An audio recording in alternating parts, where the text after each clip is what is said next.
দিনদার পরহেজগার মুসলিমবৃন্দ, আসসালামু আলাইকুম ওয়া রাহমাতুল্লাহি ওয়া বারাকাতুহু। ওয়া আলাইকুম আসসালাম ওয়া রাহমাতুল্লাহি ওয়া বারাকাতুহু। মহান আল্লাহ সুবহানাহু ওয়া তাআলার দরবারে অসংখ্য অগণিত শুকরিয়া জানাচ্ছি যে রব্বুল আলামিন হজের মৌসুম পবিত্র শাওয়াল মাসের আজকের দ্বিতীয় জুমাতে আমাদের সকলকে দুনিয়ার সকল কর্মব্যস্ততাকে পিছনে ফেলে দিয়ে সালাতুল জুমা আদায় করার উদ্দেশ্যে যথাসময়ের অনেক পূর্বে আল্লাহ তাআলার ঘরে এসে বসার তৌফিক দিয়েছেন। মহাগ্রন্থ আল কুরআনে কারীম থেকে সংক্ষিপ্ত আকারে কিছু কথা শোনার জন্য, বলার জন্য আমাদেরকে বাছাই করেছেন। এই জন্য আমরা শুরুতেই মুনিবের দরবারে শুকরিয়া জানাচ্ছি, আলহামদুলিল্লাহ। পাশাপাশি অসংখ্য অগণিত দরুদ এবং সালাম পেশ করছি আমাদের প্রিয় নবী, আখির নবী, সাইয়্যিদুল মুরসালিন, খাতামুন নবিয়্যিন মুহাম্মদুর রাসূলুল্লাহ সাল্লাল্লাহু আলাইহি ওয়াসাল্লামের প্রতি। আল্লাহুম্মা সাল্লি আলা মুহাম্মদ, আল্লাহুম্মা বারিক আলা মুহাম্মদ।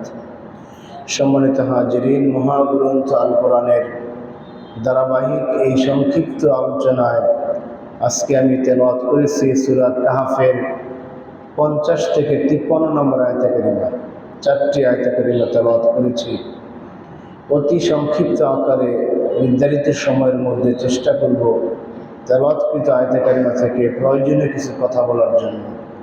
আল্লাহ সুবহানাহু ওয়া তাআলার নিকট দোয়া করছি, আল্লাহ তাআলা যেন আমাকে বলার তৌফিক দান করেন। যারা আমরা শুনছি আমাদেরকে যেন এই কোরআনের আলোকেই আমাদের জীবনকে পরিচালনা করার তৌফিক দিন, বলুন আমিন। সম্মানিত হাজিরিন, আজকের যে 4টি আয়াতে কারিমা তেলাওয়াত করা হয়েছে, এই 4টি আয়াতে কারিমাতে মূলত আল্লাহ তাআলা যে বিষয়টি বলতে চেয়েছেন সেটি হলো, এই দুনিয়ার জীবন অতিবাহিত করতে গিয়ে যারা আল্লাহ তাআলার বিধানকে বাদ দিয়ে, আল্লাহকে সেজদা করা বাদ দিয়ে বিভিন্ন কল্পিত মূর্তি তৈরি করে মূর্তির সামনে মাথা নত করে, বা যারা বিভিন্ন ভণ্ড দরবারে গিয়ে পীর সাহেব নামক যে ভণ্ড বেদাতিরা আছে, যাদের মাজারে গিয়ে নিজের ঈমানটাকে বিক্রি করে দিয়ে আসে, ওই সমস্ত মানুষদের ব্যাপারে আল্লাহ তাআলা আজকে এই 4টি আয়াত আলোচনা করেছে। এই 4টি আয়াত মূলত তাদের জন্যই। পাশাপাশি যারা আমরা মসজিদে এসেছি, নামাজ পড়ছি, যদি আমাদের মধ্যে কারো এরকম কোনো চিন্তা চেতনা থাকে, ধ্যান ধারণা থাকে, মূর্তির প্রতি কোনো দুর্বলতা থাকে, বিভিন্ন বন্ড যে মাজারগুলি আছে ওদের ব্যাপারে আমাদের কারোর মধ্যে যদি কোনো দুর্বলতা থাকে, তাদের জন্য আজকের এই আলোচনা। সম্মানিত হাজিরিন, আল্লাহ তাআলা এই 50 নম্বর আয়াতে বলতেছেন, তোমরা যে শয়তানের ধোঁকায় পড়ে মূর্তির সামনে মাথা নত করছো, যে শয়তানের ধোঁকায় পড়ে বিভিন্ন মাজারে গিয়ে নিজের ঈমানটাকে বিক্রি করে দিয়ে আসছে, জানো সেই শয়তানকে। তার পরিচয় আল্লাহ তাআলা কোরআনের বিভিন্ন জায়গায় বিভিন্নভাবে দিয়েছেন। এখানেও আল্লাহ তাআলা এই শয়তানের পরিচয় দিতে গিয়ে আল্লাহ বলতেছেন, ওয়াইয কুলনা লিল মালাইকাতি ইসজুদু লিআদামা ফাসাজাদু ইল্লা ইবলিস কানা মিনাল জিন্নি ফাফাসাকা আন আমরি রাব্বিহি। আল্লাহ বলতেছেন, যে শয়তানের ধোঁকায় পড়ে তোমরা আমি আল্লাহকে ভুলে যাচ্ছ, আমি আল্লাহকে ভুলে গিয়ে শয়তানের দেখানো পথে চলছ, তোমরা জানো সেই শয়তানকে। সেটা এমন এক দুশমন, এমন এক তোমাদের শত্রু, আল্লাহর এমন এক অবাধ্য সৃষ্টি। যখন আমি আদম আলাইহিস সালামকে সৃষ্টি করে সমস্ত ফেরেশতাকুলের সামনে উপস্থাপন করলাম যে এটা হলো আদম, সে হলো আমার সৃষ্টির মধ্যে সবচেয়ে শ্রেষ্ঠ, আশরাফুল মাখলুকাত সে, সুতরাং তাকে তোমরা সম্মান সুযোগ সেজদা করো। আদম আলাইহিস সালামকে যখন এই সম্মান সূচক সাজদা করার জন্য আল্লাহ তাআলা সবাইকে আদেশ করলেন। কেন আদেশ করলেন? এর একটা কারণ হলো, আল্লাহ তাআলা এই আদম আলাইহিস সালামকে সৃষ্টি করার পূর্বে ফেরেশতারা একটা আপত্তি করেছিলেন। তারা বলেছিলেন যে, আল্লাহ, আতাজআলু ফীহা মান ইউফসিদু ফীহা ওয়া ইয়াসফিকুদ দিমা, আপনি কি সেখানে এমন একটা জাতিকে সৃষ্টি করতে যাচ্ছেন যে সমস্ত জাতি পৃথিবীতে গিয়ে সন্ত্রাসী করবে, রক্তপাত ঘটাবে, মারামারি করবে? আপনি কি এমন একটা জাতিকে সৃষ্টি করছেন? ওয়ানাহনু নুসাব্বিহু বিহামদিকা ওয়া নুকদ্দিসু লাক, অথচ আপনার দাসত্ব করার জন্য তো আমরাই আছি। কারা বলছিলেন? ফেরেশতারা। তখন আল্লাহ তাআলা আদম সৃষ্টির যে মূল একটা উদ্দেশ্য, সেই উদ্দেশ্যটা আল্লাহ জানেন, এই জন্য তিনি বললেন ক্বালা ইন্নী আ'লামু মা লা তা'লামুন, হে আমার ফেরেশতারা, এই আদমকে সৃষ্টি করার পেছনে কি উদ্দেশ্য সেটা আমি জানি। তোমাদের ধারণা হলো যে সে আদম পৃথিবীতে গিয়ে মারামারি করবে, কাটাকাটি করবে, রক্তপাত ঘটাবে, সন্ত্রাসী কার্যকলাপ করবে, অথবা এই মারামারি কাটাকাটি বাদ দেওয়া, তারা শুধু মসজিদে বসে আল্লাহর জিকির করবে, তাসবিহ পাঠ করবে, মসজিদে তালিম তারিবিয়াত করবে। তোমার ধারণা এটাই তো, যে হয়তো মারামারি করবে, আর যে ভালো হয় তাহলে মসজিদে বসে তালিম তারিবিয়াত করবে, এর বাইরে এদের কোনো কাজ নাই। এটা তোমাদের ধারণা। কিন্তু ইন্নী আ'লামু মা লা তা'লামুন, আমি যা জানি এই আদমের ব্যাপারে তোমরা তা জানো না। তার কাজ শুধু মারামারি করা হবে না, তার কাজ শুধু মসজিদে বসেই জিকির করবে না, এর বাইরেও তার অনেকগুলি কাজ আছে যেটা তোমরা করতে পারো না। বলো সুবহানাল্লাহ। এবার যখন আদম আলাইহিস সালামের ব্যাপারে ফেরেশতারা এমন মন্তব্য করলো, তখন আল্লাহ তাআলা আদম যে কিসের জন্য পৃথিবীতে পাঠাচ্ছি এটা একটু পরীক্ষা করার জন্য আল্লাহ তাআলা আদম আলাইহিস সালামকে কিয়ামত পর্যন্ত যত কিছু পৃথিবীতে আসবে সমস্ত কিছুর একটা জ্ঞান আল্লাহ তাআলা আদম আলাইহিস সালামকে জানাই দিলেন। সুবহানাল্লাহ। যা কিছু আসবে একবারে শেষ পর্যন্ত। এখন আধুনিক যুগে যা কিছু আবিষ্কার হচ্ছে এগুলি আল্লাহ তাআলা আদম আলাইহিস সালামকে শিক্ষা দিয়েছিলেন। এখন থেকে 100 বছর আগে পৃথিবীতে যা ঘটনা ঘটেছে, যা আবিষ্কার হয়েছিল, ওইগুলি আল্লাহ তাআলা আদম আলাইহিস সালামকে শিক্ষা দিয়েছিলেন। একেবারে শুরু থেকে যা হবে সব কিছু শিক্ষা দিয়ে আদম আলাইহিস সালামকে আল্লাহ তাআলা ফেরেশতাদের সামনে রাখলেন, উপস্থাপন করলেন। এবার আল্লাহ তাআলা পরীক্ষা করার জন্য ফেরেশতাদেরকে বললেন যে তোমরা এই বিষয়গুলির নাম বলো। ফেরেশতারা বলতে পারে না, কিন্তু আদম আলাইহিস সালাম এই জ্ঞানের ইন্টারভিউতে আদম আলাইহিস সালাম ফার্স্ট হলেন। সুবহানাল্লাহ। তিনি জানাই দিলেন এটা মোবাইল ফোন, এটা মিসাইল, এটা ড্রোন, এটা কম্পিউটার, এটা নাসা গবেষণা কেন্দ্র, এই সব শিক্ষা দিলেন, সব জানা দিলেন। ফেরেশতারা বলতে পারে না, কারণ তাদের এটা শেখানো হয় নাই।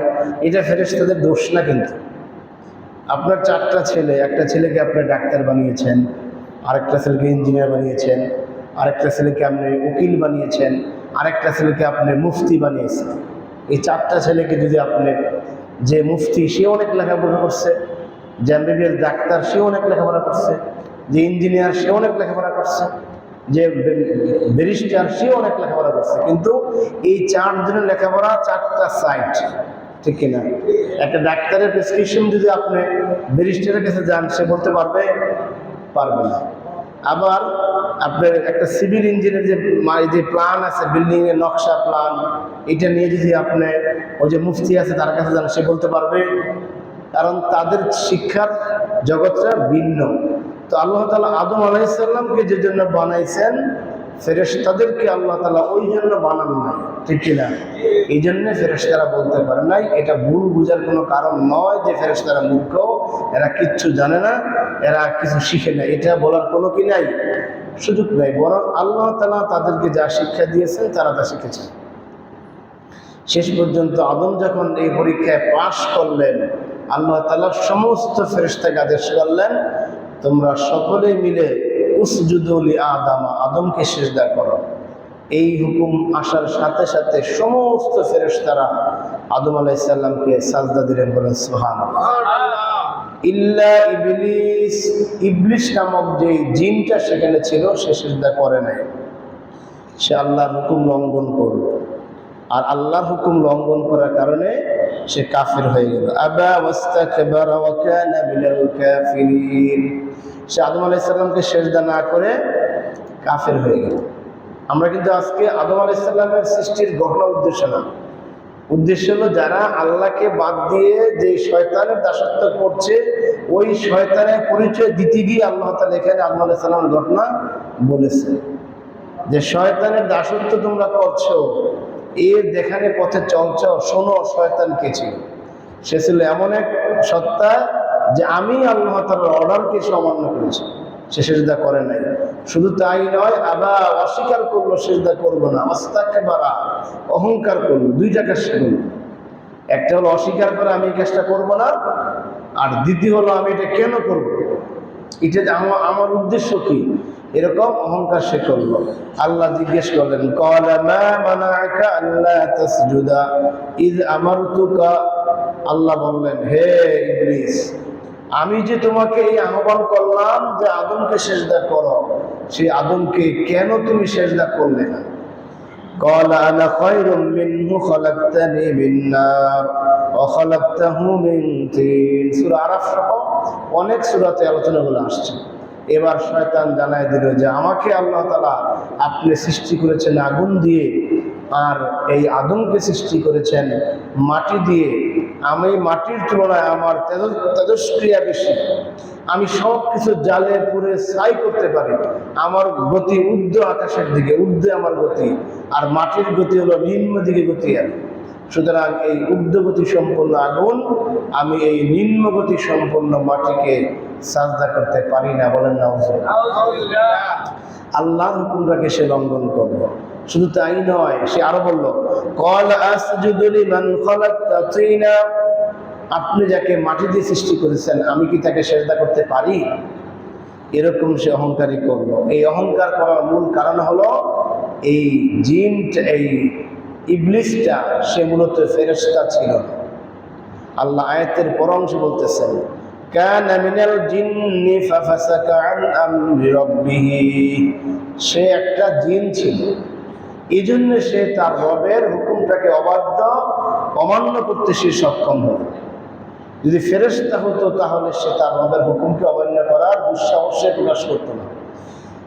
কারণ এই জিনগুলিকে আল্লাহ তাআলা সৃষ্টি করেছেন উত্তপ্ত আগুন থেকে। তার সৃষ্টিটা হয়েছে একটা অহংকারী বাদ নিয়ে। যে ব্যক্তি অহংকারী বাদ নিয়ে কোনো কাজ করা শুরু করেন, ওই ব্যক্তির এই অহংকারী মনোভাবটা সব সময় তার মধ্যে থেকেই থাকে। এই জিনটাকে আল্লাহ তাআলা বললেন যে তাকে সৃষ্টি করা হয়েছে আগুন থেকে, আর ফেরেশতাগুলোকে আমি সৃষ্টি করেছি নূর থেকে, আর সেই ফেরেশতাগুলোকে আমি সৃষ্টি করেছি তারা আমার বাধ্য করে, তারা আমার বাধ্য। লা ইয়াসুনাল্লাহা মা আমারাহুম ইয়াফআলুনা মা ইউমারুন। সূরা তাহরিমে আল্লাহ বলতেছেন এই ফেরেশতারা লা ইয়াসুনাল্লাহা মা আমারাহুম, আল্লাহ যখন তাদেরকে কোনো আদেশ করেন তখন তারা ওই আদেশটা অমান্য করতে পারে না। বলে সুবহানাল্লাহ। এটা ফেরেশতাদের বৈশিষ্ট্য। যাকে আল্লাহ তাআলা যেই কাজে যেভাবে যখন থেকে নিয়োজিত করেছেন, পরবর্তী নির্দেশনা না আসা পর্যন্ত তারা সেখানে সেই কাজে ব্যস্ত। বলেন সুবহানাল্লাহ। ফেরেশতাদের প্রতি ঈমান আনাটা আমাদের ঈমানের দ্বিতীয় একটি বড় বিষয়। আমানতু বিল্লাহি ওয়া মালাইকাতিহি বলি কিনা আমরা? ঈমানে মুফাসসিরের মধ্যে আমরা বলি আমানতু বিল্লাহি ওয়া মালাইকাতিহি, আমরা বিশ্বাস করি আল্লাহকে এবং তার সৃষ্টি ফেরেশতাদেরকে। আমরা প্রত্যেকটা মানুষ যারা আছি আমাদের সাথে 10 জন ফেরেশতা দৈনিক এট এ টাইম আমাদের সাথে আছে। বলেন সুবহানাল্লাহ। আমরা কিন্তু শুধু জানি 2 জনের কথা, কিরামান কাতিবিন, না, এই 2 জন সহ আরো 8 জন ফেরেশতা আমাদের সাথে আল্লাহ তাআলা রেগুলার কন্টিনিউ আমাদেরকে রক্ষণাবেক্ষণের জন্য, পথ দেখাবার জন্য, অন্যায় থেকে বাঁচার জন্য এই 10টা ফেরেশতা আল্লাহ তাআলা নিয়োজিত করে রেখেছেন। তাদেরকে আমাদের একবারে মাতৃগর্ভে আত্মা দেওয়া থেকে শুরু করে যে দায়িত্ব দিলেন একেবারে মৃত্যু পর্যন্ত, যখন মৃত্যু হবে তখন তারা আমাদের এই সমস্ত আমলনামাগুলো গত জুমাতে বলেছিলাম তুরাদ্দুনা ইলা আলিমিল গায়বি ওয়াশ শাহাদা, একবারে আমাদের আমলনামাগুলো সব নিয়ে আল্লাহর দরবারে জমা দিয়ে তাদের আমার থেকে তারা দায়িত্ব সরিয়ে নেবে। আবার হাসরের ময়দান যখন আমরা উঠবো তখন তারা আমাদের সাথে আবার আসবে। সুবহানাল্লাহ। তো সম্মানিত হাজিরিন, এই ফেরেশতাদের অন্তর্ভুক্ত না হওয়ার কারণে এই ইবলিস আল্লাহর হুকুমটা অমান্য করতে পেরেছে এবং সে অবাধ্য হয়েছে। মূলত ফেরেশতা হলে সেই কাজটা করতো না, কারণ ফেরেশতার এমন এক সৃষ্টি, ওহুম লা ইয়াস্তাকবিরুন, তারা কখনো অহংকার করে না। এই ইবলিস এবং ফেরেশতা একদল। ইবলিস হলো একটা সম্প্রদায় যে সবসময় অন্যায় কাজ করতেছে, আর ফেরেশতা হলো একটা সম্প্রদায় সে সবসময় ভালো কাজ করতেছে। আর আমরা যারা মানুষ, আমাদের মধ্যে দুইটাই গুণ আছে, ভালো কাজের গুণও আছে এবং মন্দ কাজ করার দোষও আছে, আছে কিনা? এই দুইটার সমন্বয় হলাম আমরা মানুষ। এই জন্য আল্লাহ তাআলা বললেন ফাফাসাকা আন আমরি রাব্বি, সে তার রবের এই কাজটি করতে পেরেছে। সুতরাং সে শয়তান যেরকম আল্লাহ তাআলার এই হুকুম অমান্য করতে সক্ষম হয়েছে, মানুষের মধ্যেও যে সমস্ত মানুষরা এই শয়তানের আনুগত্য করে আল্লাহর হুকুম থেকে বাহির হয়ে যায়, তখন সেই মানুষও এই অন্যায় কাজ করতে পারে, ঠিক কিনা? আর এই মানুষও যদি কোনো অন্যায় কাজ করে, আল্লাহ তাআলা তার ব্যাপারেও কঠোর হুঁশিয়ারি দিয়েছে। এই শয়তান আল্লাহর বিধানটাকে না মানার কারণে, আল্লাহর বিধানের অবাধ্য হওয়ার কারণে এই শয়তানকে আল্লাহ তাআলা যেরকম জাহান্নামে নিক্ষেপ করবেন, মানুষকেও আল্লাহ তাআলা এই মর্মে সতর্ক করতেছেন সূরা নিসার 14 নম্বর আয়াতে, ওয়া ইয়াসিল্লাহ ওয়া রাসূলাহু ওয়া ইয়াতাআদ্দা হুদুদাহু ওয়া ইদখিলুহু নারান খালিদান ফিহা ওয়া লাহু আযাবুম মুহিন। সূরা নিসার এই 14 নম্বর আয়াতে আল্লাহ তাআলা এই মানুষের ব্যাপারে বলতেছেন যে শয়তান যেরকম আমার বিধানটাকে অমান্য করে, আমার হুকুমটাকে না মানার কারণে সে জাহান্নামে হয়ে গেল, তোমরা মানুষরাও যদি পৃথিবীতে গিয়ে ওয়া ইয়াসিল্লাহ ওয়া রাসূলাহু, আল্লাহ এবং তার রাসূলের অবাধ্য হয়, আল্লাহ যা বলেন, রাসূল যা প্রদর্শন করেছেন আল্লাহর বিধান মোতাবেক ওই সমস্ত কাজগুলি যে ব্যক্তি করবে না, ওয়া ইয়াতাআদ্দা হুদুদাহু, এবং আল্লাহর সীমারেখাকে যে ব্যক্তি লঙ্ঘন করবে, ইদখিলুহু নারান খালিদান ফিহা, আল্লাহ তাআলা বলেন এই সমস্ত মানুষগুলোকে আমি চিরকালের জন্য জাহান্নামে দাখিল করাবো। বলেন নাউজুবিল্লাহ। চিরকালের জন্য জাহান্নামে প্রবেশ করানো হবে যে ব্যক্তিরা দুনিয়ার জীবনে আল্লাহকে, আল্লাহ রাসূলের সুন্নাহকে, আল্লাহর বিধানগুলিকে রাসূলুল্লাহ সাল্লাল্লাহু আলাইহি ওয়াসাল্লাম যেভাবে প্রদর্শন করেছেন এর বাইরে গিয়ে যদি কেউ করতে চায়, করার চেষ্টা করে, আল্লাহ বলেন তাদেরকেও সেই চিরকাল জাহান্নামের আগুনে রাখানো হবে। ওয়ালাহুম আযাবুম মুহিন, এবং তাদের রয়েছে সেখানে চরম লাঞ্ছনা এবং অপমানজনক শাস্তি রয়েছে। আমরা আল্লাহ তাআলার কাছ থেকে পানা চাই যাতে করে আমরা এই শয়তানের অবাধ্যতা থেকে ফিরে আসতে পারি। আমিন। এই শয়তানের অবাধ্যতা থেকে ফিরে এসে যারা আল্লাহর অনুসরণ করবে, রাসূল অনুসরণ করবে, এদের জন্য আল্লাহ তাআলা সূরা হাজর 71 নম্বর আয়াতে বলতেছেন, ওয়া মান ইউতি'িল্লাহ ওয়া রাসূলাহু ফাকাদ ফাযা ফাওজান আযীমা। এই সমস্ত ব্যক্তি যারা আল্লাহ এবং তার রাসূলের বিধিবিধান মেনে চলবে দুনিয়াতে, এদের জন্য রয়েছে চরম মহান সফলতা। বলেন সুবহানাল্লাহ।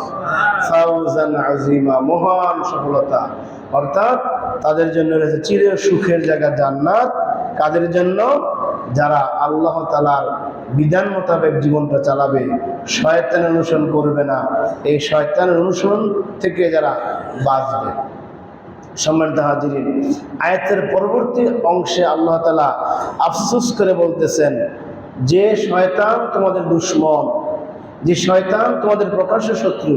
কোরআনের বহু জায়গায় আল্লাহ তাআলা এই শয়তানকে প্রকাশ্য শত্রু বলে আখ্যায়িত করেছেন।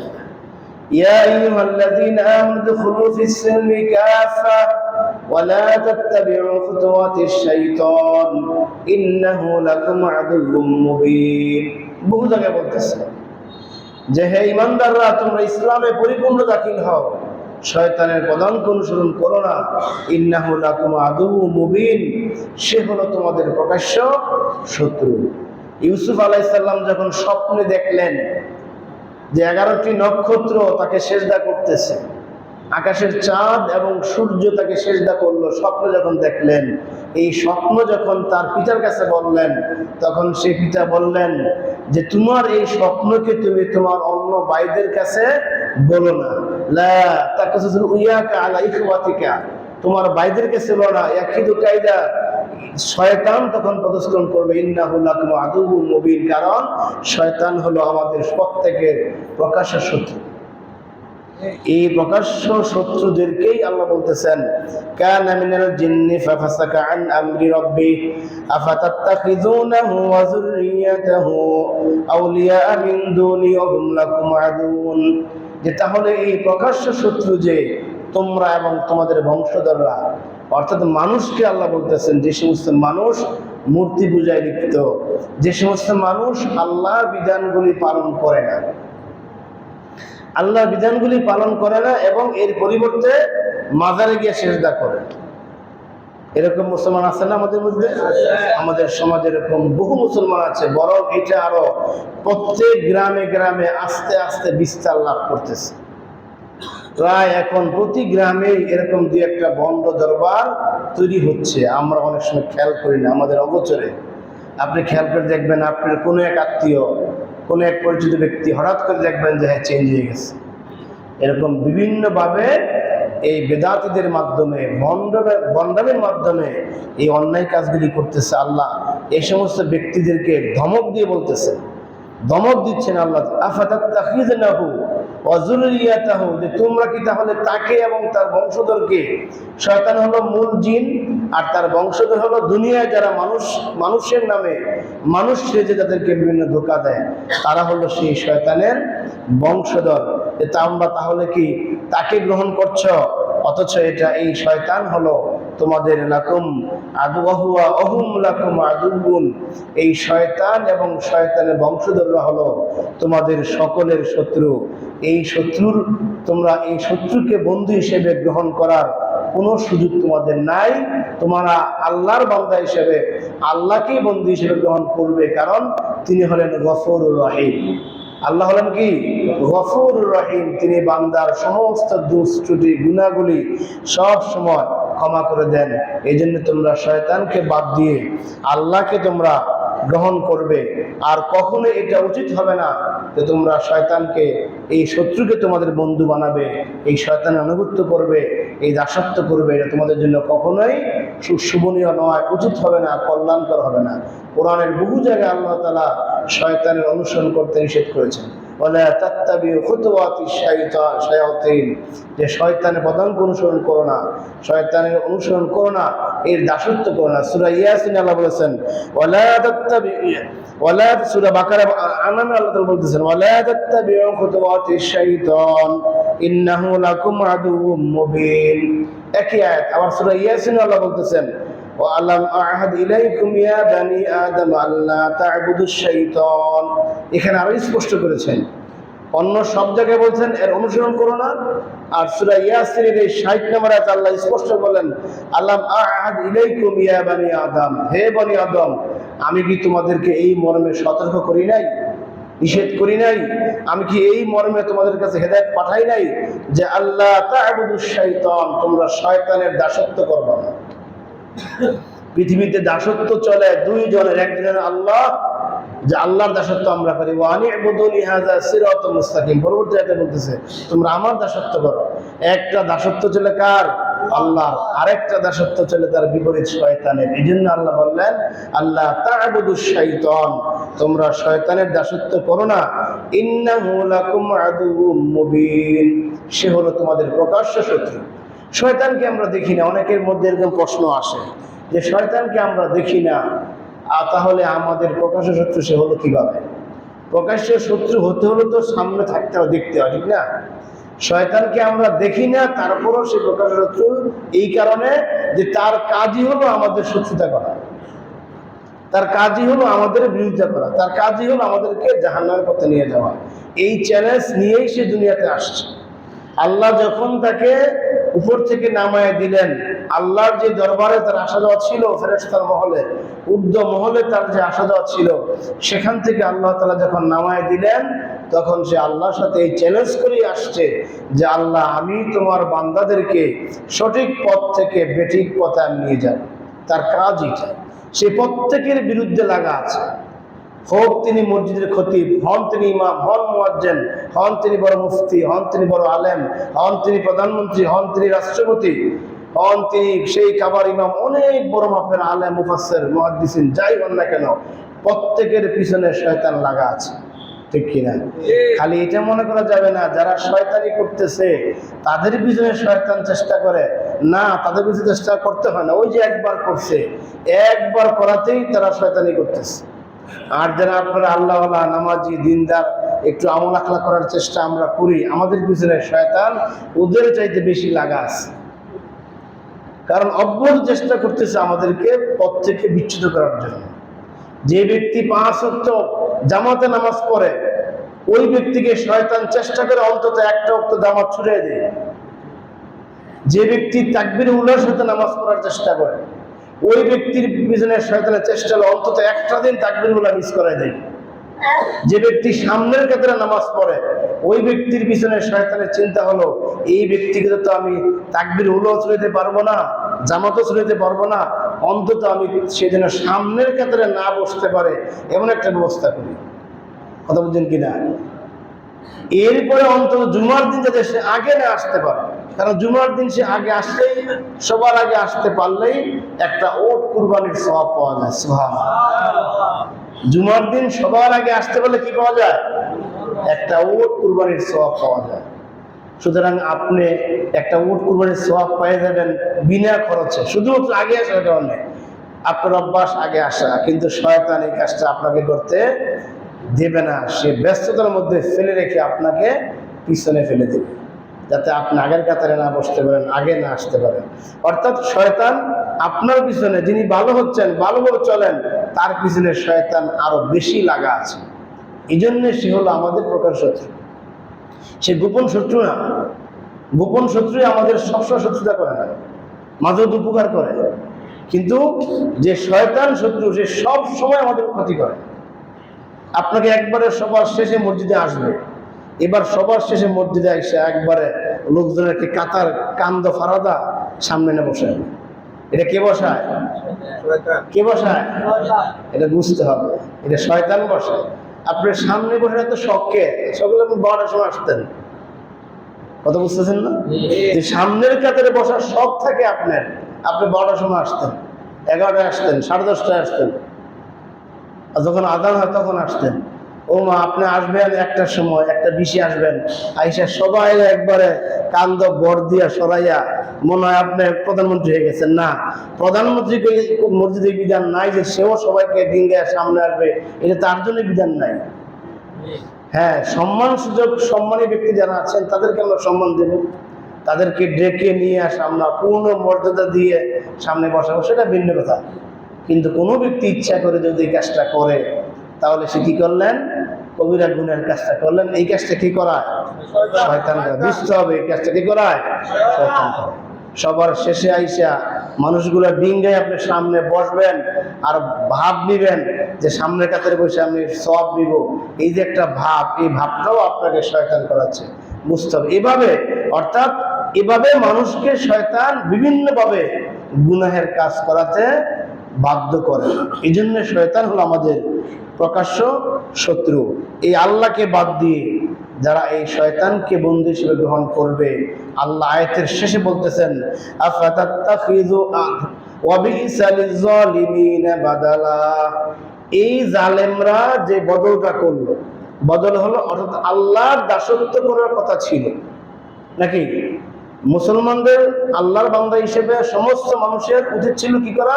আল্লাহর দাসত্ব করা। এই আল্লাহর দাসত্ব না করে যারা শয়তানের দাসত্ব করলো, এই যে একটা বদল করলো, পরিবর্তন করলো, আল্লাহ বলতেছেন অবি ঈসা, এটা হলো সবচাইতে মন্দ একটা পরিবর্তন। বলেন নাউযুবিল্লাহ। যারা এই কাজটা করলো, এটা হলো একটা মন্দ একটা পরিবর্তন। সুতরাং এই কাজটা মুসলমানরা কখনো করতে পারে না। মুসলমানরা আল্লাহর সাথে সম্পূর্ণ সারেন্ডার করেই মুসলমান হয়েছে। ইন্না সালাতি ওয়া নুসুকি ওয়া মাহইয়ায়া ওয়া মামাতি লিল্লাহি রাব্বিল আলামিন, এইটা পাঠ না করে কেউ মুসলমান হতে পারবে না। যে আল্লাহ, আমার নামাজ, আমার যাকাত, আমার রোজা, আমার হজ, আমার কুরবানি, আমি জীবনে যত কাজ করি সব কিছু লিল্লাহি রাব্বিল আলামিন। ওয়া মাহইয়ায়া ওয়া মামাতা, আমি যে বেঁচে থাকবো কার জন্য? আল্লাহর জন্য। আমি যে মারা যাব কার জন্য? আল্লাহর জন্য। এই কথাগুলি বলেই কিন্তু আমরা মুসলমান হয়েছি। قبلت جميع أحكامه وأركانه آمنت بالله كما هو بأسمائه وصفاته قبلت جميع أحكامه وأركانه। আমরা কিন্তু এই কথা বলেই মুসলমান হয়েছি যে আল্লাহ তোমার যত হুকুম হাকাম আছে, যত রুকুন আরকান আছে, সবগুলি মেনে নিয়েছি। কাবিলতু, আমি সবগুলা কবুল করেছি, সব কবুল করেছি। অর্থাৎ তোমার কোন হুকুমকে আমি অমান্য করতে পারবো না। বলেন সুবহানাল্লাহ। এটা মেনেই আমরা মুসলমান। এজন্য আল্লাহ বললেন ওয়ানি'বুদুনি হাযা সিরাতুম মুস্তাকিম, আমার দাসত্ব করো, এটাই তোমাদের জন্য সঠিক পথ। আমাদের সারা জীবনের একটা চাওয়া আছে আল্লাহর কাছে, ইহদিনাস সিরাতাল মুস্তাকিম, ঠিক কিনা? প্রতি নামাজে আমরা ফজর থেকে এশা বেতের পর্যন্ত, তাহাজ্জুদ পর্যন্ত যত নামাজ পড়ি, প্রত্যেক নামাজে কিন্তু আমরা এই শব্দটা, আয়াতটা বলি কিনা? বলি ইহদিনাস সিরাতাল মুস্তাকিম, আল্লাহ আমাকে সঠিক পথ দেখাও, সহজ পথ দেখাও, যেই পথের শুরু হলো দুনিয়া কোরআনের মাধ্যমে, যেই পথের শেষ হলো আল্লাহর জান্নাত, এই পথটা আমাকে দেখাও। এটা আমরা সবসময় কামনা করি। আল্লাহ বললেন এই পথটা হলো আমার দাসত্বের মাধ্যমে। সূরা হজে আল্লাহ বলতেছেন একবারে শেষ পর্যায়ে, ইয়া আইয়ুহাল্লাযীনা আমানু রুকউ ওয়াসজুদু ওয়া'বুদু রাব্বাকুম ওয়াফআলুল খায়রা লাআল্লাকুম তুফলিহুন। হে মানব সকল, তোমরা তোমার রবকে রুকু করো, সিজদা করো, রবের দাসত্ব করো, ভালো ভালো কাজ করো, আর এখানেই তোমাদের সফলতা রয়েছে। বলেন সুবহানাল্লাহ। তাহলে আমরা শয়তানকে বাদ দিয়ে যদি আমরা আল্লাহকে গ্রহণ করতে পারি, এটা হলো আমাদের জন্য সবচাইতে বড় সফলতা। আল্লাহ তাআলা আমাদের সকলকে আল্লাহকে বন্ধু হিসেবে গ্রহণ করার তৌফিক দিন, আমিন। সম্মানিত হাজিরিন, পরবর্তী আয়াতে আল্লাহ বলতেছেন, মা আশহাদতুম খালাকাস সামাওয়াতি ওয়াল আরদি ওয়ালা খালাকা আনফুসিহিম ওয়ামা কুনতুম মুত্তাখিযাল মুদিল্লিনা আদুদা। আল্লাহ বলতেছেন ওই সমস্ত কাফেরদের উদ্দেশ্যে, মক্কার কাফের এবং বর্তমান কাফের সহ পৃথিবীর সমস্ত কাফেরদের এই মূর্তিগুলি সম্পর্কে বিভিন্ন ধারণা আছে। তাদের ধারণা হলো এক মূর্তি আসমান বানিয়েছেন, বলেন নাউজুবিল্লাহ, আরেক মূর্তি জমিন বানিয়েছেন, আরেক মূর্তি বৃষ্টি দেন, আরেক মূর্তি আমাদের ঘরে লক্ষ্মী নিয়ে আসেন, আরেক মূর্তি আমাদের অভাব দূর করেন। এরকম বিভিন্ন ধারণা তাদের মধ্যে আছে। আল্লাহ তাআলা বলতেছেন না, এই সমস্ত ধারণাগুলি তাদের মনপ্রসূত মিথ্যা ধারণা। কি ধারণা? মিথ্যা ধারণা। আল্লাহ বলেন, মা আশহাদতুম খালাকাস সামাওয়াতি ওয়াল আরদ, আমি এই আকাশ এবং জমিন যখন সৃষ্টি করি, এই আকাশ এবং জমিন সৃষ্টি করার সময় আমি কোনো এদেরকে, এই সমস্ত মূর্তিদেরকে আমি সাক্ষী হিসাবে এবং আমার সৃষ্টিতে সহযোগী হিসাবে কখনো গ্রহণ করি নাই, ঠিক কিনা? এই সব কিছু স্রষ্টাকে আল্লাহ, হুয়াল্লাযী খালাকাস সামাওয়াতি ওয়াল আরদা ফি সিত্তাতি আইয়াম। এই অংশের আয়াতটা কোরআনে বহু জায়গায় আছে। তিনি হলেন সেই সত্তা যিনি 6 দিনে এই 7টি আসমান এবং জমিন এবং তার ভিতরে যা কিছু আছে সব কিছু তিনি 6 দিনে সৃষ্টি করেছেন। বলেন সুবহানাল্লাহ। সুতরাং এই সৃষ্টি করার সময় আল্লাহ তাআলা কাউকে নেন নাই সাথে। যেমনটা আদম আলাইহিস সালামকে সৃষ্টি করার সময় আল্লাহ তাআলা কাউকে নেন নাই, এমনকি যেই মূর্তি পূজাগুলি তোমরা করছো, যেই মাজারে গিয়ে তোমরা সিজদা করছো, তাদেরকে সৃষ্টি করার সময়ও আল্লাহ তাআলা কাউকে নেন নাই, বরং তারা হলো আল্লাহর সৃষ্টি, ঠিক কিনা? যতগুলি মূর্তি, এই যে লাত, মানাত, উজ্জা সহ যতগুলি মূর্তি আরব জাতিরা বানিয়েছিল, প্রত্যেকটা মূর্তি তাদের বংশীয় বড় কোনো পূর্বপুরুষ ছিল। প্রথমে তারা এদের ছবি আঁকছে, এরপরে এই ছবিগুলোকে তারা পাহাড়ের মধ্যে খোদাই করছে, পাথরে খোদাই করছে, খোদাই করতে করতে কালের বিবর্তনে এগুলা মূর্তি হয়ে গেছে। যেমন আমাদের দেশে বিভিন্ন ব্যক্তিরা আছে, মহান স্বাধীনতা যুদ্ধে যারা শহীদ হয়েছেন, ভাষা আন্দোলনে যারা শহীদ হয়েছেন, এদের বিভিন্ন মূর্তি বানিয়ে ঢাকা শহর সহ দেশের বিভিন্ন জায়গায় রাখা আছে, আছে কিনা? এই দেশে যদি মসজিদ, মাদ্রাসা, আলেমদের দেশ না হতো, তাহলে এই সমস্ত মূর্তিগুলো এতদিন মানুষের পূজনীয় হইতো, মানুষ পূজা করতো কিনা? পূজার মতো হয়। এই যে আমরা দেখছি পিছনের সরকার যারা ক্ষমতায় ছিলেন, শেখ মুজিবের সেই মূর্তি এই মোরাল বানাইয়া প্রত্যেক বাংলাদেশের সমস্ত অফিসের সামনে রাখা ছিল কিনা? দেশের বড় বড় স্থাপনার সামনে রাখা ছিল। এটা কিন্তু কেন করা হয়েছে? ওই ব্যক্তি যাকে তারা এই দেশ স্বাধীনতার মূল নায়ক যারা মনে করতেন, তাকে শ্রদ্ধা দেখাবার জন্য, তাকে স্মরণ করার জন্য, যুগ যুগ জাতির কাছে তাকে পরিচিত করে রাখার জন্য তারা এই শেখ মুজিবের মোরাল এই মূর্তিটি তারা তৈরি করেছিলেন, ঠিক কিনা? এবং বিভিন্ন দিবসে 17 মার্চ, 26শে মার্চ, 21শে ফেব্রুয়ারি, 16 ডিসেম্বর এরকম জাতীয় দিবসগুলোতে তার সামনে গিয়ে নীরবে দাঁড়িয়ে থাকতেন, ফুল দিতেন কিনা? এগুলি শিরকি কাজ। এখন চেঞ্জ হয়েছে, এখন সেখানে দোয়া হয়, এটা ভালো লক্ষণ। সামনে আরো কমবে, এগুলো আরো কমবে, কারণ আমরা সামনে দেখতেছি দেশে আলেম ওলামারা এখন রাজপথের সক্রিয় হচ্ছেন, ঠিক কিনা? এখন তো আলহামদুলিল্লাহ আমাদের সংসদে অনেকগুলি আলেম আছে, আলহামদুলিল্লাহ। একসময় একটা আলেমও ছিল না, আল্লামা সাদি সাহেব ছাড়া কেউ ছিলেন না। এখন আমাদের অনেক বেশ কয়েকজন আলেম আছেন যারা দাওরা হাদিস পাশ আছেন, হাফেজে কোরআন আছেন এবং টাইটেল পাশ, এরকম বেশ কয়েকজন আলেম আছেন। এটা আল্লাহর শুকরিয়া। তাহলে আমরা আশা করতে পারি সামনেগুলো কি আরো কমবে। এই মূর্তিগুলির মাধ্যমে এই বিভিন্ন ব্যক্তিকে শ্রদ্ধা সম্মান জানাতে গিয়া মানুষ এক সময় তাদের সামনে মাথা নত করে ফেলেছে। এই জন্য আল্লাহ বলতেছেন, তোমরা যে মূর্তিগুলি দাসত্ব করছো, অথবা তোমাদের মধ্যে মুসলমানরা যারা মাজারে গিয়া সেজদা করছো, তোমার এই মাজারের কবরে যিনি শায়িত আছেন তার স্রষ্টাকে আল্লাহ।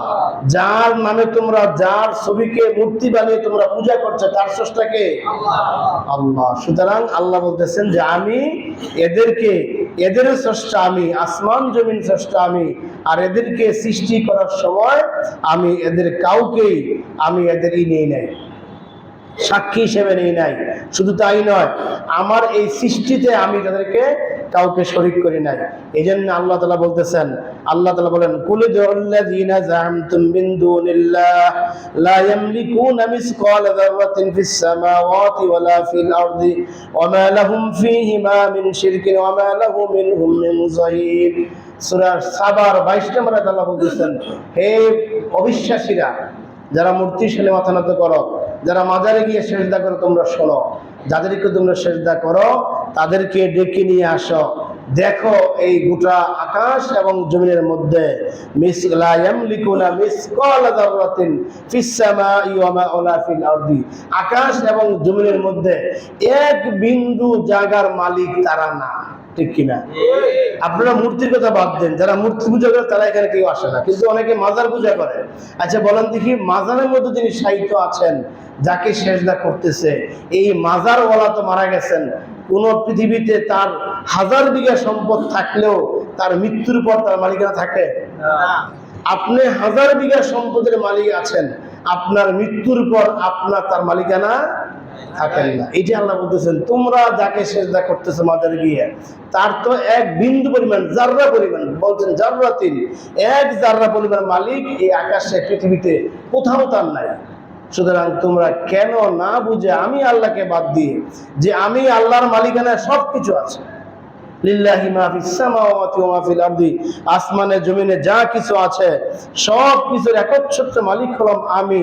সুতরাং আমাকে বাদ দিয়ে তোমরা কেন গিয়ে তার দাসত্ব করছো? প্রশ্ন আছে কিনা? প্রশ্ন আছে। এই জন্য যে সমস্ত মানুষগুলি আল্লাহকে বাদ দিয়ে এভাবে মূর্তির সামনে মাথা নত করছে, মাজারে গিয়ে সেজদা দিচ্ছে, মাজারে গিয়ে মান্নত করছে, দান খয়রাত করছে।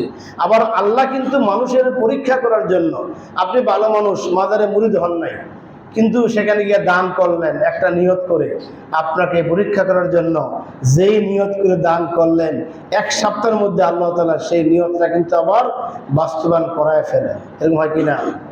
মেয়ের বিয়ে হয় না, হায় হায় কত চেষ্টা করতেছে, একদিন চিন্তা করলেন একটু ঘুরে আসি সিলেট থেকে, সেখানে ঘুরলেন, দোয়া করলেন, পরের সপ্তাহে 1 মাসের মধ্যে মেয়ের বিয়ে হয়ে গেছে। এই কৃতিত্ব কার? মাজারওয়ালার? এটা মাজারওয়ালার কৃতিত্ব মনে করলে ইমান থাকবে না। এটা আপনাকে, আপনি একজন আল্লাহওয়ালা নামাজি, মসজিদে আসেন, হাজি সাহেব 5 ওয়াক্ত নামাজ পড়েন, আপনাকে পরীক্ষা করার জন্য আল্লাহ তাআলা এই কাজটা দ্রুত করাইছেন, দেখি আমার বান্দা বৃষ্টিটা কি আমার প্রতি আসে নাকি মাজারের প্রতি আসে। এরকম অনেক সময় হয়। একটা বিপদে আছে, বিপদ থেকে উদ্ধার হচ্ছেন না, চিন্তা করলেন এক কাজ করে আসি, ওই কবিরাজের কাছে যায়, ওই মাজারে যায়, সেখানে কিছু মানত করলেন, কিছু দিয়ে আসলেন, একসাথে আমাদের হেরে গেছে বিপদ। এখন ধারণা হতে পারে ওই মাজারে যাওয়ার কারণে আমার বিপদটা কেটেছে। বলেন নাউজুবিল্লাহ। এটা কখনো নয়, বরং এমন হলে বুঝতে হবে আমাকে আল্লাহ তাআলা পরীক্ষা করার জন্য এই কথা বলছেন। এর পরবর্তী আয়াতে আল্লাহ তাআলা বলতেছেন, তোমরা যারা এই আমাকে বাদ দিয়ে এই মাজারে পূজায় লিপ্ত আছো, মূর্তি পূজায় লিপ্ত আছো, কিয়ামতের দিন তোমাদের কি অবস্থা হবে। আল্লাহ আফসোস করে বলতেছেন যে কিয়ামতের দিন কি অবস্থা তোমাদের হবে। আল্লাহ পরবর্তী আয়াতে বলতেছেন 53 নম্বর আয়াতে, সেখানে আল্লাহ বলতেছেন ওয়ায়াউমা ইয়াকুলু নাদু শুরাকাইয়াল্লাযীনা যাআমতুম ফাদাউহুম ফালাম ইস্তাজিবু লাহুম ওয়াজআলনা বাইনাহুম মাওবিকা। ওই দিন কি হবে, যখন আমার কাঠগড়ায়, আমার আদালতে এই মানুষগুলো আটকে যাবে, হিসাব দিতে পারবে না। আমাকে বাদ দিয়ে যারা দুনিয়াতে এই বিভিন্ন বন্ডদের দাসত্ব করেছে, শয়তান অনুসরণ করেছে, ওই সমস্ত মানুষগুলো কি অবস্থা হবে যেদিন আল্লাহর কাঠগড়ায় তারা আটকে যাবে, হিসাব দিতে পারবে না, জবাব দিতে পারবে না। তখন তাদেরকে আমি বলবো যে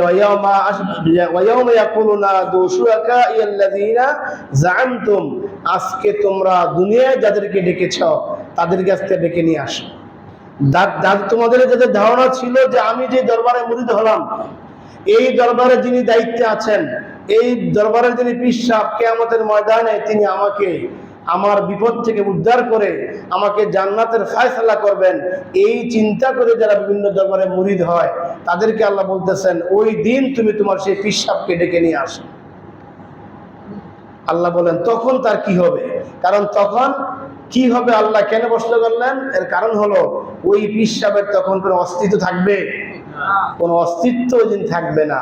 তারা ডাকবে, আল্লাহ বলছেন ফাদাউহুম ফালাম ইস্তাজিবু লাহুম ওয়াজআলনা বাইনাহুম মাওবিকা। আল্লাহ বলেন তখন তারা ডাকবে, আল্লাহর আদালতের কাঠগড়ায় দাঁড়িয়ে এই মানুষগুলি, মুরিদগুলি যখন ওই পীর সাহেবকে ডাকবে যে দুনিয়া আমাদের কাছ থেকে অনেক টাকা পয়সা নিছ, আমাদের অনেক মুরগি, গরু, ছাগল তোমরা খেয়েছ, তোমরা বলেছিলে আমাদেরকে মুক্ত করাবে, তোমরা আজকে কোথায়, আসো আজকে আমরা বিপদে পড়েছি, উদ্ধার করো। আল্লাহ বলেন ফালাম ইয়াজতাজিবু লাহুম, তখন তাদের কথায় তারা কোনো জবাব দিবে না। বলেন নাউজুবিল্লাহ। তাহলে যারা আপনার কথায় জবাব দিবে না তাকে ডেকে লাভ কি? লাভ আছে কোনো? লাভ নাই। বরং আল্লাহকে ডাকেন, আল্লাহ তাআলা জবাব দিবেন। জবাব তো দিবেই না, বরং লাকাত তাকাত্তু বাইনাকুম, এই দুইয়ের মধ্যে তারা সম্পর্ক ছিন্ন করবে। বলবে পীর সাহেবরা যেদেরকে আমি চিনি না। বলেন নাউজুবিল্লাহ। পীর সাহেব তো দূরের কথা, যেখানে পিতা পুত্র পরিচয় দিবে না, স্বামী স্ত্রী পৃথিবীর সবচেয়ে আপনজন, মা বাবা যখন থাকবে না, মারা যাবেন, তখন একমাত্র আপনজন স্বামী স্ত্রী। একসময় সন্তানগুলো আলাদা হয়ে যায়, কোন সন্তান আমেরিকা, কোন সন্তান লন্ডন, কোন সন্তান ঢাকা, কোন সন্তান তার গ্রামের এলাকা, শুধু আছে কে? স্বামী স্ত্রী। একবারে মৃত্যুর আগ পর্যন্ত একে অপরের পরিপূরক, ঠিক না? সবচেয়ে কাছের এই স্বামী স্ত্রী কিয়ামতের দিন অস্বীকার করবে, নাউজুবিল্লাহ। অস্বীকার করবে যে আমি তো জীবনে বিয়েই হয় না আমার, কিসের স্বামী কিসের স্ত্রী, আমি কুমারী ছিলাম, আমি কুমার ছিলাম, আমি বিয়ে করি নাই। এই অস্বীকার করে। পীর সাহেব তো অনেক দূরে, অনেক দূরে। আল্লাহ বলেন লাকাত তাকাত্তা বাইনাকুম, একে অপরের দ্বারা সম্পর্ক ছিন্ন করবে। সুতরাং ডাকতে হবে কাকে? আল্লাহকে। যেই আল্লাহ আমাদের ডাকে সাড়া দেন, ফাইন্নী করিবুন, আল্লাহ বলেন বান্দা আমাকে ডাকো, আমি তোমার কাছে আছি। আর উজিবু দাওয়াত দাঈ ইযা দাআন, যখন তোমরা আমাকে ডাকো আমি তোমাদের ডাকে সবার আগে সাড়া দিয়ে। বলেন সুবহানাল্লাহ। মিন হাবলিল ওয়ারিদ, আমাদের যে গাড়ের শাহরগটা আছে এটা আমাদের সবচেয়ে কাছে। আল্লাহ বলেন তোমার এই গাড়ের শাহরগের চাইতে কাছে আমি আছি। সুবহানাল্লাহ। ওয়া মাআকুম আইনামা কুনতুম, তুমি যেখানে আছো আমি সেখানে আছি। তুমি আমাকে মনে মনে ডাকো, জোরে ডাকো, আস্তে ডাকো, একবারে অন্তরের গহীনে কোনো প্রকাশ না করে তুমি ডাকো, আমি তোমার ডাকে সাড়া দেই। সুতরাং আল্লাহ তাআলা ডাকে যারা সাড়া দিবে না এদেরকে আল্লাহ তাআলা বলতেছেন ওয়াজআলনা বাইনাহুম মাওবিকা, এই দুইয়ের মাঝখানে, এই পীর সাহেব, বন্ড নেতা আর অনুসারীরা, এই দুইয়ের মাঝখানে আল্লাহ বলতেছেন একটা বড় একটা জাহান্নাম থাকবে। বলেন নাউজুবিল্লাহ। 70,000 ফেরেশতারা একটা টেনে টেনে তাদের সামনে হাজির করবেন। ওয়ারাল মুজরিমুনান নার, আল্লাহ বলেন এই পাপিষ্ঠরা তখন জাহান্নাম দেখবে। যারা দুনিয়াতে শয়তানের দাসত্ব করেছে, যারা দুনিয়াতে এই বন্ডদের অনুসরণ করে আজকে জাহান্নামের কাঠগড়ায় দাঁড়িয়েছে, আল্লাহর আদালত দাঁড়িয়েছে, অরাল মুজরিমুনান নার, তখন তারা সেই জাহান্নাম দেখবে। অবুরুজাতিল জাহিম, আল্লাহ বলেন জাহিম জাহান্নাম দেখাবে, বলা হবে হাযিহি জাহান্নামুল্লাতী ইউকাযযিবুল বিহাল মুজরিমুন, যে দেখো এই যে জাহান্নাম, দুনিয়াতে তোমরা অবাধ্য ছিলা, পাপিষ্ঠ ছিলা, এই জাহান্নামকে অবিশ্বাস করলা। আন্নাহুম মুওয়াকিউহা ওয়া লাম ইয়াজিদু আনহা মাসরিফা, অতঃপর এদেরকে সেই জাহান্নামে নিক্ষেপ করা হবে, সেখান থেকে তারা উদ্ধার হওয়ার আর কোনো সুযোগ থাকবে না। বলেন নাউজুবিল্লাহ। সম্মানিত হাজিরিন, এই জাহান্নাম থেকে বাঁচতে হলে আনি'বুদুনি হাযা সিরাতুম মুস্তাকিম, আল্লাহ আহ্বান করতেছেন আমার দাসত্ব করো, আল্লাহ তা'বুদুশ শাইতান, শয়তানের অনুসরণ করো না, ইন্নাহু লাকুম আদুউম মুবিন, সে তোমাদের শত্রু। এই কথাগুলি আল্লাহ তাআলা বারবার বলতেছেন, বারবার বলতেছেন। কোরআনের প্রায় সহস্রাধিক জায়গায় আল্লাহ তাআলা এই কথাগুলি বলেছেন যে তোমরা আমার হুকুমের বাইরে যেও না, আমি যা বলতেছি, যা করতে বলছি তোমরা তা করো, এর বাইরে গেলেই তোমরা জাহান্নামে যাবে। আমরা দোয়া করি আল্লাহ তাআলা আমাদেরকে তার বিধান মোতাবেক, তিনি যে বিধানগুলি আমাদের দিয়েছেন কোরআন হাদিসের মাধ্যমে, সেই বিধানের আলোকে যাতে আমরা আমাদের জীবনকে অতিবাহিত করতে পারি। আল্লাহ তাআলা সবাইকে তৌফিক দান করুন, আমিন।